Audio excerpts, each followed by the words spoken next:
अद्विक को blood cancer है। उसके माँ बाप उसके इलाज कराने में असमर्थ हैं। इन्हें आपकी एक छोटी सी मदद की जरूरत है। डिस्क्रिप्शन में दिए हुए लिंक पर जाएं और अद्विक की उम्मीद बने।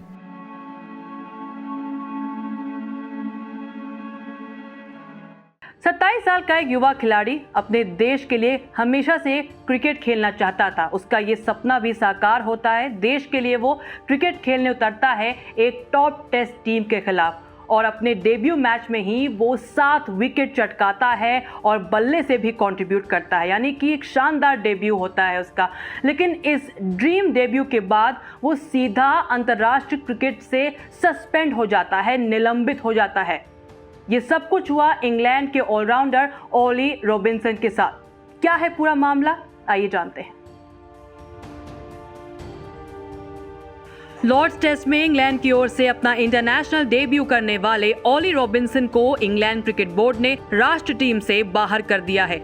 डेब्यू करने के दिन से ही सोशल मीडिया पर उनके कुछ पुराने विवादित ट्वीट वायरल होने लगे थे। 27 साल के इस क्रिकेटर ने 2012 से 2014 तक लिंग भेद और नस्लवाद से जुड़े कई ट्वीट किए थे। उन्होंने अपने इन पुराने ट्वीट्स में मुस्लिम समुदाय और एशियाई मूल के लोगों के खिलाफ नफरत भरे ट्वीट भी किए थे। विवाद बढ़ता देख ईसीबी ने रॉबिन्सन के खिलाफ कठोर कदम उठाने का फैसला किया।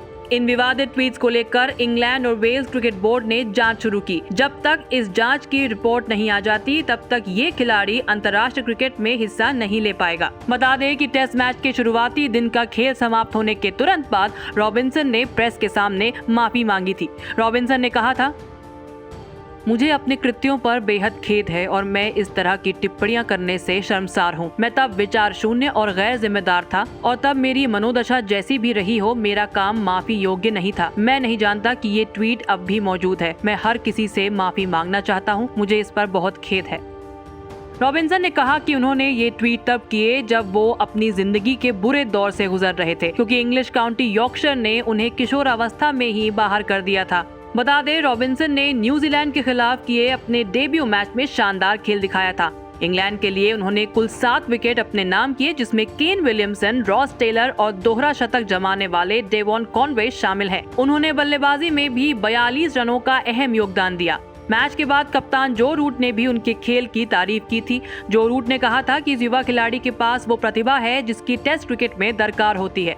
भारतीय स्पिनर आर अश्विन ने भी इस मामले पर ट्वीट करते हुए अपनी राय व्यक्त की। अश्विन का मानना है कि जिस तरह से ओली रॉबिन्सन पर उनके 8 साल पुराने ट्वीट के लिए कार्रवाई की गई है, उससे सोशल मीडिया की मौजूदा पीढ़ी को भविष्य के लिए एक संकेत के रूप में देखना चाहिए। अश्विन कहते हैं कि रॉबिन्सन के प्रति आ रही नकारात्मक प्रतिक्रियाएं वो समझ सकते हैं, लेकिन उनके टेस्ट करियर की प्रभावशाली शुरुआत के बाद निलंबित किए जाने से उनको काफी खेद है।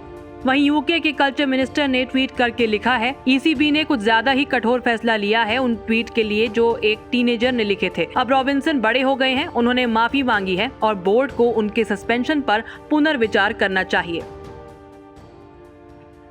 तो क्रिकेट जगत में काफ़ी बटी हुई राय है इस मामले को लेकर। कुछ लोगों का कहना है कि ये सही बात है, काफ़ी अभद्र टिप्पणियां की, काफ़ी अभद्र भाषा का प्रयोग किया था। भले ही वो एक किशोर अवस्था में, भले ही टीनेज ईयर्स में रॉबिन्सन ने ये सब कुछ लिखा था, लेकिन उनको इसकी सज़ा मिलनी चाहिए। वही कुछ लोग हैं जो कहते हैं कि ये जो सज़ा है, सस्पेंड होना, ये बहुत ज़्यादा हार्श है, बहुत ज़्यादा कठोर है। इंग्लैंड के मिनिस्टर ने भी ये बात कह दी है। पर क्या वाकई में ये काफ़ी कठोर एक स्टेप है ईसीबी का, या ये इसको काफ़ी एक अलग तरीके से भी सुलझाया जा सकता है, खासकर अगर देखा जाए और रॉबिन्सन ने अपनी गलती भी मानी है, माफ़ी भी मांगी है। आपकी इस मामले में क्या राय है? क्या आपको लगता है कि ईसीबी ने कुछ ज़्यादा ही एक हार्श स्टेप लिया है, या आपको लगता है कि जो हुआ वो बिल्कुल सही हुआ और एक सही मिसाल रखी है ईसीबी ने इस मामले में?